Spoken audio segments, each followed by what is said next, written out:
Hi, good morning. Here, this is Shiloja. আজিৰ আমাৰ যিটো টপিক আছে that is thank you versus complain. ধন্যবাদ বনাম অভিযোগ। আজিৰ তাৰিখত এটা বস্তু দেখা যায় আমাৰ প্ৰায়বিলাক পৰিয়ালতে প্ৰায়বিলাক মানুহৰ পাৰ্চনেল লাইফত হওক বা প্ৰফেশ্যনেল লাইফত হওক থেংক ইউ মানে ধন্যবাদ শব্দৰ ব্যৱহাৰটো কম কৰি কমপ্লেইন বেছি কৰা দেখা যায়। তো একচুৱেলি আমি এটা বস্তু আণ্ডাৰষ্টেণ্ড কৰিব লাগে, আমি বুজিব লাগিব যে আমি যিমানে কমপ্লেইন কৰিম সিমানেই আমাৰ প্ৰব্লেম বাঢ়ি গৈ থাকিব। প্ৰথম কথাটো হৈছে কি আমি আণ্ডাৰষ্টেণ্ড কৰিব লাগিব যে প্ৰথমতে আমি কি পাইছোঁ। First of all we have to understand, আমি আণ্ডাৰষ্টেণ্ড কৰিব লাগিব যে আমাৰ কি আছে। যেনেকৈ জাষ্ট লাইক টকা পইচাৰ ক্ষেত্ৰতে হওক, যদি আপুনি আপোনাৰ হাতত 2000 টকা আছে, প্ৰথমতে আপুনি 2000 টকা আছে তাৰ কাৰণে থেংক ইউ ক'ব লাগিব। আপুনি এটা দুটা ৰুমৰ ঘৰত আছে, টিঙৰ চালিৰ এটা ঘৰত আছে, আপুনি প্ৰথমতে থেংক ইউ কৰক যে আপোনাৰ ওচৰত এটা টিঙৰ চালিৰ ঘৰ আছে। তেতিয়াহে যদি আপুনি থেংক ইউ ধন্যবাদ জনায়, দ্য এটিটিউড অফ গ্ৰেটিটিউড যদি আপুনি ধন্যবাদ জনায়, তেতিয়াহ'লে আজিৰ তাৰিখত দেখা যায় ফেমিলিবিলাকত ঘৰবিলাকত কি হয়, ইজনে এজনে আনজনৰ প্ৰতি কমপ্লেইন, ৰাইট? আজিকালিতো নিউক্লিয়াৰ ফেমিলি হৈ গ'ল, আগতে জইণ্ট ফেমিলি আছিল, আজিকালি নিউক্লিয়াৰ ফেমিলিটো যদি মানে নিউক্লিয়াৰ ফেমিলিত 3জন 4জন থাকে, 5জন থাকে।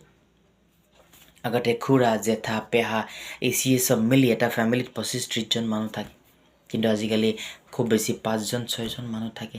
আৰু তাৰ ভিতৰতো এজনে আনজনৰ প্ৰতি কি হয়, কমপ্লেইন।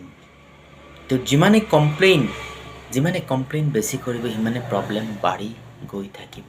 চ' এটা প্ৰেক্টিচ আমি কৰিব লাগে যে আমি যিটো পৰিয়ালত আছোঁ, পৰিয়ালৰ যিমানকেইজন সদস্য আপোনাৰ আছে, প্ৰথমতে এজনে আনজনক ধন্যবাদ জনাওক। আপুনি যদি হাউচৱাইফ হয়, খানা বনাই আছে, তো নিশ্চয় বজাৰখিনি আপোনাৰ হাজবেণ্ড বা দেউতাই কৰিছে, গতিকে প্ৰথমতে থেংক ইউ জনাওক, কাৰণ তেখেতে বজাৰ কৰি অনাৰ বিনিময়ত আপুনি খাদ্য খাব পাইছে।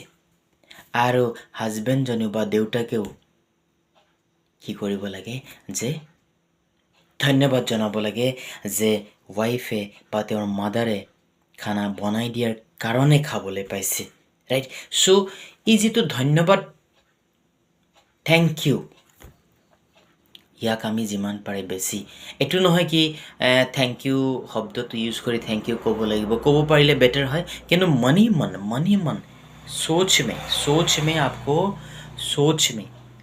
থট প্ৰচেছ মে আনিব লাগিব। ধন্যবাদ সূচক ফিলিংছ আপোনাৰ ভিতৰত আহিব লাগিব, right?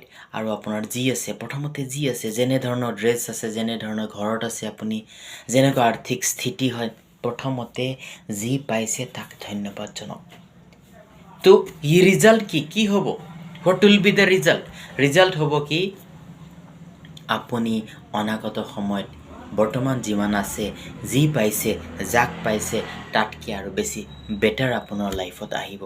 This is practical, right? কৰি চাব, প্ৰেক্টিচ কৰিব, কিছুদিন প্ৰেক্টিচ কৰিলে দেখিব যে হয়, লাইফত সঁচাকৈয়ে আমাৰ যি আছে, যাৰ লগত আমি কমিউনিকেশ্যনত আছোঁ, যাৰ ৰিলেশ্যনত আছোঁ, এই সকলো ব্যক্তি বস্তু আমি যদি ধন্যবাদ জনাওঁ, ব্যক্তি বস্তু চিটুৱেশ্যন আমি যদি ধন্যবাদ জনাওঁ, তেতিয়াহ'লে অনাগত সময়ত আমি আৰু বেটাৰ যি বিচাৰিছোঁ তাক পাবলৈ গৈ আছোঁ। চ' আই থিংক আপোনালোকে আণ্ডাৰষ্টেণ্ড কৰিব পাৰিছে। গতিকে এতিয়াৰ পৰা stop complaining, just start saying thank you, stop complain কৰা বন্ধ কৰক। যেনেধৰণৰ হাজবেণ্ড পাইছে, যেনেধৰণৰ ৱাইফ পাইছে, যেনেধৰণৰ যিখিনি পৰিয়ালৰ সদস্য আছে, যেনেধৰণৰ সদস্যৰ মাজত আপুনি ঘৰখনত আছে, প্ৰথমতে সকলোকে থেংক ইউ কৰক, মন কৰক, ৰাইট? 2 নম্বৰ আপুনি যিটো প্ৰফেশ্যনত আছে সেই প্ৰফেশ্যনটোৰ প্ৰতি ধন্যবাদ জনাওক।